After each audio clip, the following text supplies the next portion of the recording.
this is the new, after a facelift, 2021 Mercedes-Benz E450 Coupe. The E-Class Coupe came out back in 2018 model year, and from the previous generation, I thought it was a huge leap forward, the styling and everything. It just looked so much better than the previous gen E-Class Coupe.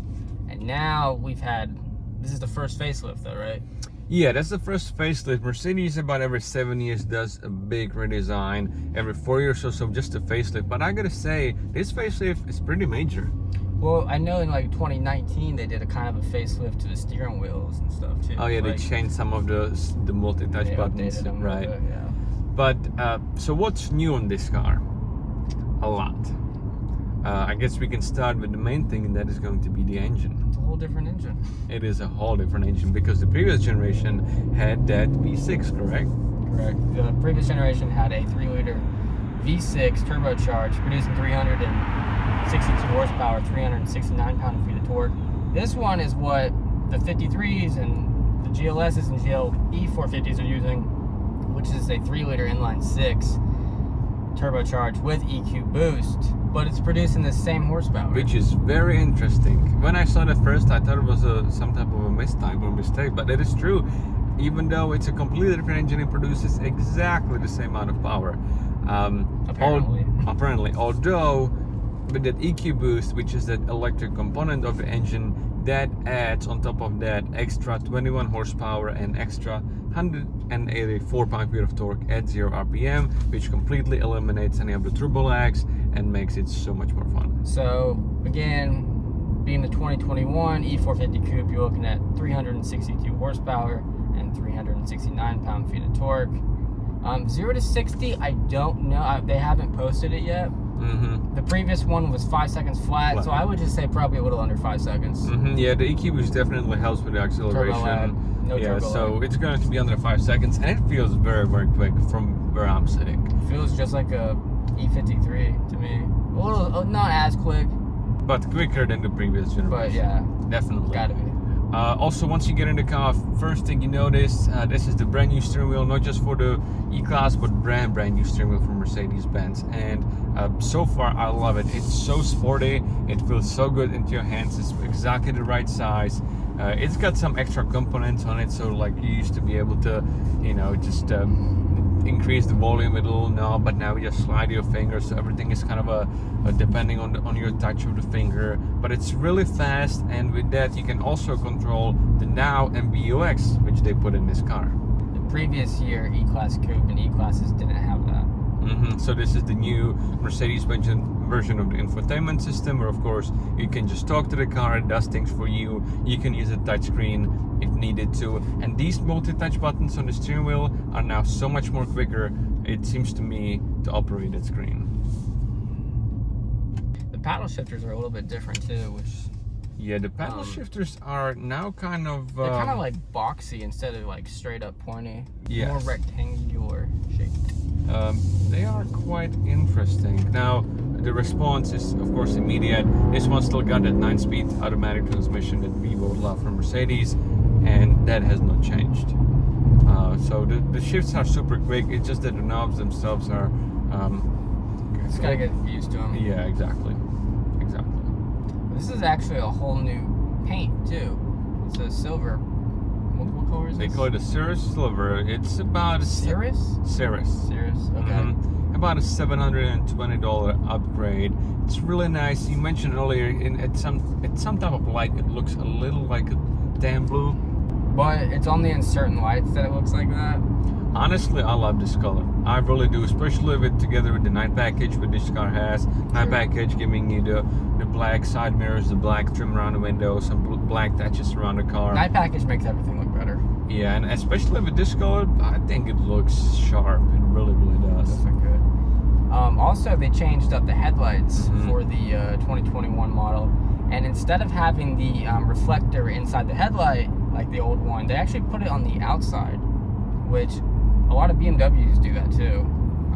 I think it's only going to be in America though. Europe, I don't think they even mess with those side markers like that. Also, the light itself, just the LEDs, the style of it, it looks really good, doesn't it? Yeah. Yeah, I think so too.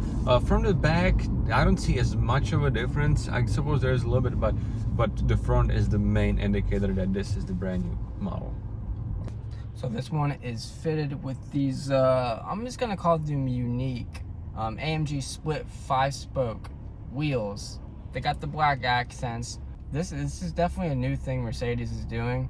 And I do prefer the more traditional split 5-spoke wheels or the multi-spoke AMGs.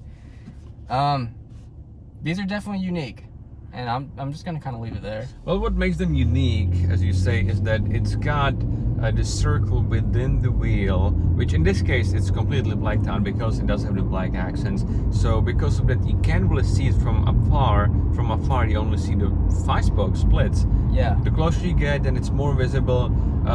You know, I think it looks good to a certain extent. I think the issue might be that it makes the wheel, to me, looks a little bit smaller than it actually is. Yeah, and they are 19-inch wheels. I don't know if I said that. But yeah, from far away, they just look like normal split 5-spoke wheels. You get a little bit closer, and since the circle is black from far away, you don't notice it until you get up on it.